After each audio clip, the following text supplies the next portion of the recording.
के लिए। तो विशेष प्रभु जी आज उपस्थित हैं और आज पुरुषोत्तम मंत्र भी शुरू होने वाला है, मतलब शुरू हो चुका है पुरुषोत्तम मंत्र। तो प्रभु जी उस विषय में हमें और विस्तार से बताएंगे। तो ओवर टू यू प्रभु जी, बहुत बहुत धन्यवाद और बहुत बहुत स्वागत आपका बठिंडा में। हरे कृष्णा। तो बहुत अच्छा लग रहा है, कई सारे भक्त हैं, मैं चेहरा देख पा रहा हूँ किसी। और आप सभी अगर वीडियोस ऑन करें तो अच्छा रहेगा, प्रभु जी आपको देख पाएंगे तो हमें भी आपके दर्शन होंगे। Please keep your videos on if possible. Hare Krishna. तो वेलकम ऑल ऑफ यू, और आप सबका बहुत बहुत धन्यवाद। आप सब बधाई के पात्र हैं कि आप इतनी जल्दी सुबह सुबह मॉर्निंग के समय आप जपा और इस जपा टॉक के लिए और जप एक माला करने के लिए एकत्रित होते हैं। और हम ऋषभ प्रभु का भी धन्यवाद देना चाहेंगे कि प्रभु जी ने आप सबके लिए इतना अच्छा प्रोग्राम बनाया हुआ है कि जिसमें आप एक माला और जपा टॉक होता है। तो आज बहुत ही शुभ दिन है। आज से आप सब जानते होंगे, आज पुरुषोत्तम मास शुरू हो रहा है। इसको अधिक मास भी कहते हैं। और ये जो मास है ये 3 साल में एक बार आता है ना? वैसे टेक्निकली देखा जाए, अगर हम बात करें तो ये जो मंथ है ये सूर्य और जो चंद्रमा दोनों की अपनी गति के अनुसार कैलकुलेशंस होती है। उन कैलकुलेशंस को बैलेंस करने के लिए होता है। सूर्य के अनुसार जो एक साल है वो 365 दिन का होता है, और चंद्रमा के अनुसार जो उसकी रिवोल्यूशन होती है उसके हिसाब से 354 दिन का होता है। तो उस हिसाब से तकरीबन 11 दिन कम होता है, छोटा होता है। तो उन दोनों ईयर्स को बैलेंस करने के लिए 2 साल 8 महीने 16 दिन और 4 घंटे बाद इस अधिक मास की पुनरावृत्ति होती है, ये रिपीट होता है। तो ये तकरीबन 3 साल में एक बार ये मास प्रकट होता है। और इसको वैसे मल मास के नाम से जाना जाता है। मल मतलब कंटेमिनेशन, गंदगी, कोई इसको देखना नहीं चाहता। तो ऐसी स्थिति थी इस महीने की भी। जैसे आप जानते होंगे, वैदिक ग्रंथों के अनुसार हर जो चीज होती है उसकी एक पर्सोनिफिकेशन होती है। जैसे पुण्य की देवी, पाप के मृत्यु की देवी, उसी तरह जैसे 12 महीने उनकी देवियां, है ना। तुलसी की देवी वृंदा देवी, है ना। तो जो ये महीने होते हैं, जो चीजें होती है, इनकी पर्सोनिफिकेशन होती है, इनकी एक पर्सनैलिटी होती है जो उसको रिप्रेजेंट करती है। जैसे सूर्य देवता, जैसे हम सूर्य को देख रहे हैं अभी, लेकिन सूर्य के एक देवता भी है, उन्हें सूर्य देवता कहते हैं। तो इट्स ग्लोब, ऐसे चंद्र देवता, वरुण देवता, तो एक पर्सनैलिटीज होती है इनके साथ एसोसिएट। तो उसी तरह मल के साथ भी, इस महीने के साथ मल मास के साथ जो पर्सनैलिटी थी उन्हें मल देवी कहते थे। और मल देवी बहुत ही दुखी रहती थी। दुख का कारण क्या था कि कोई उनको पूछता नहीं था, सब उनका तिरस्कार करते थे। इस महीने के अंदर कोई भी पुण्य कार्य नहीं हो सकता, ऐसा बताया जाता है ना। तो ये बिल्कुल अनवर्थी महीना होता था। तो मलती देवी को बहुत ही कुंठा हुई और उन्होंने प्लान किया कि मेरी कोई वैल्यू नहीं है, मेरे को कोई ध्यान नहीं रखता, तो मैं क्या करूंगी, मैं सुसाइड करूंगी। और सुसाइड कर रही थी, लेकिन फिर उनका में विचार है, लेकिन सुसाइड से पहले उनको ब्रह्मा जी के पास गई वो देवी, और उनके आगे अपनी व्यथा सुनाई कि मेरे को कोई भी नहीं मेरा ध्यान रखता, कोई भी मुझे नहीं पूछता, कोई शुभ कार्य मेरे महीने में नहीं होता, तो मेरा अस्तित्व का क्या फायदा, है ना। सब मुझसे दूर भागते हैं। तो ब्रह्मा जी ने कहा ठीक है, चलो आप विष्णु के पास चलो, उनसे बात करते हैं, वो आपकी मदद करेंगे। तो भगवान विष्णु के पास जाती हैं। ब्रह्मा जी उनको बताते हैं मल देवी की व्यथा, और मल देवी की व्यथा सुन के भगवान विष्णु कहते हैं कि इस के लिए हमें किसके पास जाना होगा, साक्षात भगवान कृष्ण के पास, गोलोक धाम में। तो विष्णु जी स्वयं मल देवी को लेके जाते कहां पर, गोलोक धाम। और गोलोक धाम में जाती हैं तो भगवान के प्रकाश में, तेज में मल देवी छुप जाती हैं, और बहुत ही कुंठित होती है, रो रही होती है, अश्रु प्रवाह हो रहा होता है। तो भगवान को ऐसी जो सिसकियां वो सुनाई देती है। तो भगवान कहते हैं विष्णु जी से, कृष्ण कहते हैं कि कौन है यहाँ पर। तो कहते हैं कि ऐसे ऐसी मल देवी है, और इनकी व्यथा ये है कि कोई इनको पूछता नहीं है, इस महीने में कोई कार्य नहीं होता, तो बहुत ही कुंठित है, और ये अपना प्राण त्यागना चाहती है। तो फिर भगवान ने कहा कि इनको क्या करेंगे, आज से इनके सारे दुखों को मैं दूर करता हूँ। और उस देवी के, मल देवी के सारे दुखों को भगवान ने दूर किया। और क्या किया, उनको अपना नाम दिया। इसलिए ये महीने को जाना जाता है पुरुषोत्तम मास के नाम से। पहले ये सिर्फ मल मास, अधिक मास के नाम से जाना जाता था, लेकिन ये महीना अब जाने लग गया किसके नाम से? पुरुषोत्तम मास से। जैसे कि एक विवाह होता है जब, तो पति जो पुरुष होता है, वो जो स्त्री होती है जो आती है पुरुष के घर में, तो उस स्त्री को क्या होता है? पुरुष का नाम मिलता है, उसका कास्ट मिलता है। उसी तरह यहाँ पर मल देवी को क्या हुआ? भगवान कृष्ण का जो नाम मिला पुरुषोत्तम मास, और तब से ये नाम, ये महीना सबसे अधिक महत्वपूर्ण महीना माना जाता है। और इस समय जो एक शिक्षा मिलती है इस महीने से, कि जितने भी हम अनवर्थी हैं, हम किसी भी चीज के योग्य ना भी हों, तो भी हम भगवान कृष्ण की शरण ग्रहण कर सकते हैं और भगवान कृष्ण स्वीकार करते हैं। सबसे महत्वपूर्ण बात कि मल देवी के पास कोई योग्यता नहीं थी, लेकिन भगवान कृष्ण ने उन्हें स्वीकार किया, अपना नाम दिया। तो उसी तरह अगर हम जो कि बिल्कुल अनवर्थी हैं, भगवान बिल्कुल मल के समान है, हृदय बिल्कुल दूषित है, इसमें गंदगी भरी हुई है ना, इसलिए श्री चैतन्य महाप्रभु कहते चेतो दर्पण मार्जनम भगमहा दावा अग्नि निर्वापणम, कि चित्त रूपी दर्पण को हमें साफ करना है। कैसे करना है? हरे कृष्णा कृष्णा कृष्णा हरे हरे, हरे राम राम राम हरे हरे। घर में सफाई के लिए हमारे पास सर्फ एक्सेल होता है, कपड़ों की सफाई के लिए सर्फ एक्सेल है, रिन सुप्रीम है, लेकिन ये चीजें हृदय की सफाई में काम नहीं आएंगी। हृदय के अंदर कोई रिन सुप्रीम सर्फ एक्सेल काम नहीं करेगा। हृदय को साफ करने के लिए सिर्फ और सिर्फ भगवान का नाम ही एकमात्र उपाय है, और इसके लिए कोई योग्यता की जरूरत नहीं है। गजेंद्र एक हाथी थे, उनके पास कोई योग्यता नहीं थी, कोई विद्वान नहीं थे, पढ़े लिखे नहीं थे, उन्होंने भगवान ने उनको स्वीकार किया। ध्रुव महाराज छोटे से बालक थे, उनको भगवान ने स्वीकार किया। कुब्जा कोई सुंदरी नहीं थी, बहुत ही कुबूर थी, कुबड़ निकला हुआ था उसका, उसको भगवान ने स्वीकार किया। तो भगवान स्वीकार करते हैं। किसी भी अवस्था में अगर हम भगवान का नाम लेते हैं, भगवान के शरणागत होने का प्रयास करते हैं, तो भगवान हमें संभालते हैं और हमें स्वीकार करते हैं।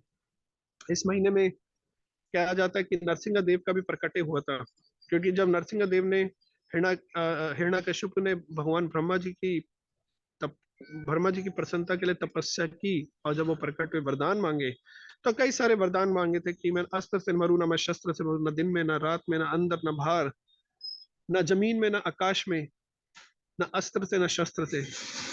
और एक और वरदान मांगा कि मैं इन 12 महीनों में भी कभी ना मरूं।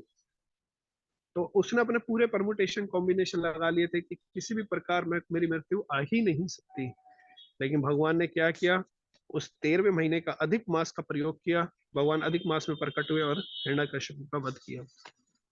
तो ये अधिक मास बहुत ही महत्वपूर्ण है, क्योंकि पुरुषोत्तम मास भी कहलाता है, और शास्त्रों में पुराणों में इसका बहुत ही महत्व बताया गया है कि ये सबसे सारे महीनों में सबसे ज्यादा महत्वपूर्ण महीना। अगर कहते हैं इसमें अगर एक बार तीर्थ स्थान में कोई गंगा या कोई पवित्र नदी में स्नान कर लेता है, कहते हैं कि 12,000 जन्मों के तीर्थ स्थान के स्नान के बराबर उसको लाभ प्राप्त होता है।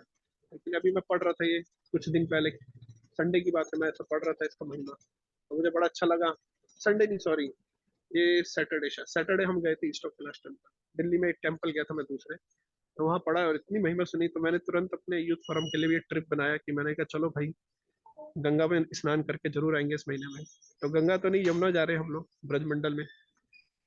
तो कहने का मतलब ये है कि इस महीने के अंदर जो है, जो भी हम पुण्य कार्य करते हैं उसका कई गुना, लाखों कई गुना प्रभाव पड़ता है, और हमें इस महीने को व्यतीत करना चाहिए तपस्या करने में, और भगवान का नाम लेने में, शास्त्रों का अध्ययन करने में, और भगवान के बारे में बोनाफाइड सोर्स से श्रवण करने में। तो ये अगर हम कार्य करते हैं तो हम भक्ति में दृढ़ होते हैं और भगवान कृष्ण के बहुत प्रिय बन जाते हैं। और एक और महत्वपूर्ण चीज इस महीने में हम कर सकते हैं, वो है भगवत गीता के 15वें अध्याय का पाठ। उसका नाम ही पुरुषोत्तम अध्याय है, भगवान को वो बहुत प्रिय है। तो उस पुरुषोत्तम अध्याय के सबसे छोटा अध्याय है वो भगवत गीता का, सिर्फ 20 श्लोक है। तो उसका जरूर पाठ करें रोज। श्लोक श्लोक करेंगे आप तो आपको 4 या 5 मिनट लगेंगे सिर्फ, लेकिन पूरे महीने रोज नित्य प्रति उसका हमें पाठ करना चाहिए। तो इस तरह हम इस पुरुषोत्तम मास को सेलिब्रेट कर सकते हैं और अपने आप को भक्ति में हम आगे बढ़ा सकते हैं। श्री हरि नाम प्रभु की जय, हरे कृष्ण महामंत्र की जय। तो इसमें जो आपका मॉर्निंग प्रोग्राम है जो कि सुबह 6:30 बजे चालू होता है, तो वो करें। साथ ही साथ इसमें एक ऋषभ को बता रहे हैं कि उन्होंने एक इवनिंग प्रोग्राम भी चालू किया इस महीने के लिए, special only for this month. जिसमें 6:30 से 6:40 तक एक राउंड चैंटिंग करते हैं। फिर 10 मिनट गीता का 15वां अध्याय उसी में रिसाइट कर लेंगे 6:40 से 6:50। और 6:50 से 7 चौरा अष्टकम और दीपदान। और 7 से 7:10 गीता क्लास। इस तरह से कहने का मतलब ये 30-40 मिनट का, इसे 30 मिनट का भी कर सकते हैं, 3 एक्टिविटी भी कर सकते हैं 4 एक्टिविटी में। अगर समय नहीं है आपके पास या जितना भी समय है, जितनी भी एक्टिविटी के लिए आप है, तो कहने का मतलब 6:30 से 7:10 का प्रभु जी ने शेड्यूल बनाया ऋषभ ने। तो आप इसमें भी पार्टिसिपेट कर सकते हैं, जिसमें आपका दीपदान हो जाएगा, आपका चौरा अष्टकम हो जाएगा। It's very beautiful song, Vaishnav song है ये चौरा अष्टकम। और आपका गीता का भी पाठ हो जाएगा, दीपदान भी हो जाएगा, और एक माला जप भी हो जाएगा। और इस महीने आप अपना माला भी बढ़ा सकते हैं। अगर आप 2 माला, 4 माला, 6 माला, 8 माला करते हैं तो उसे थोड़ा और आगे जा सकते हैं। अपनी 1-2 माला और बढ़ा सकते हैं, 2 से 4, 4 से वाले 8 पे जा सकते हैं, 8 वाले 10-12 तक जा सकते हैं, 12 वाले 16 तक कर सकते हैं। क्योंकि ये जो महीने हैं ये बुनांजा ऑफर्स होते हैं, ये सेल्स होती है, भक्ति बहुत मिलती है इसमें, भगवान बहुत प्रसन्न होते हैं हम अगर थोड़ा सा भी डिवोशनल क्रिया करते हैं। So thank you very much, आप सब भक्तों का धन्यवाद। श्री हरिनाम प्रभु की जय। हरे कृष्ण महामंत्र की जय। आपका बहुत बहुत धन्यवाद प्रभु जी, आपने इतना अच्छे से सबको बताया। तो वो बहुत बहुत धन्यवाद इसके लिए। किसी को कोई प्रश्न है, कोई कुछ पूछना चाहता हो, जब कुछ कहना चाहता हो बता दे।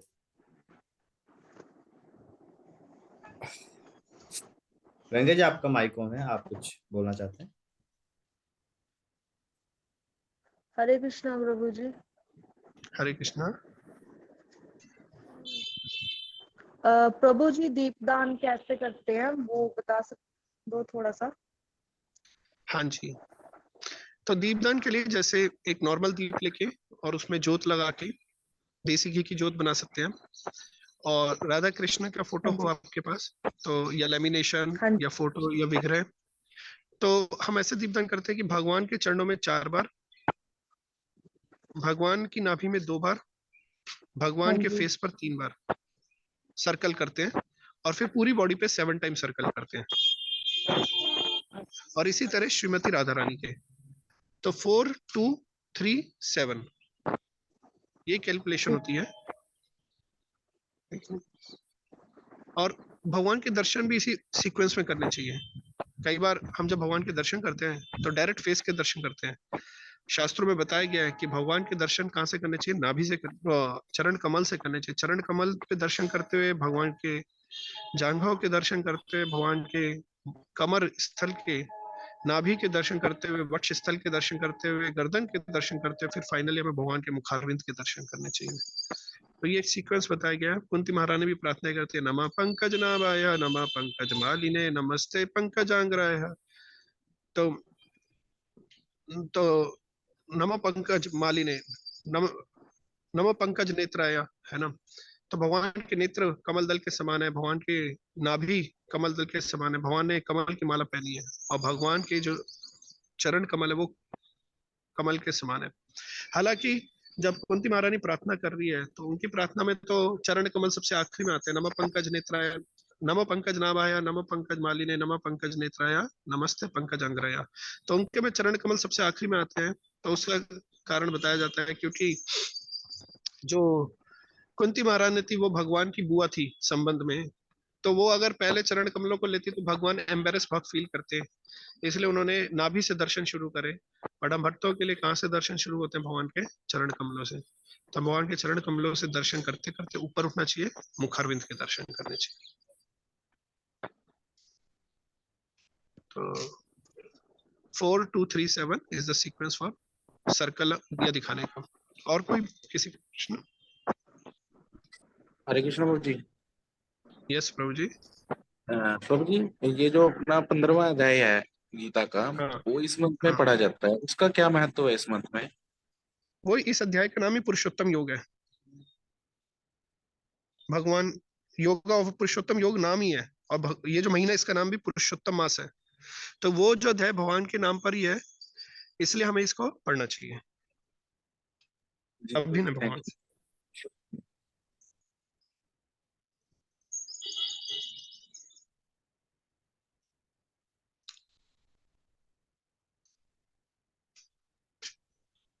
हरे कृष्णा प्रभु जी। हरे कृष्णा। प्रभु जी, आपको पूछना था कि जो गीता का अध्याय है, उसके जो श्लोक करते हैं उसका तात्पर्य भी पढ़ना होता है। तात्पर्य भी पढ़ सकते हैं अगर आप पे समय है, लेकिन श्लोक जरूर पढ़ें। ठीक है।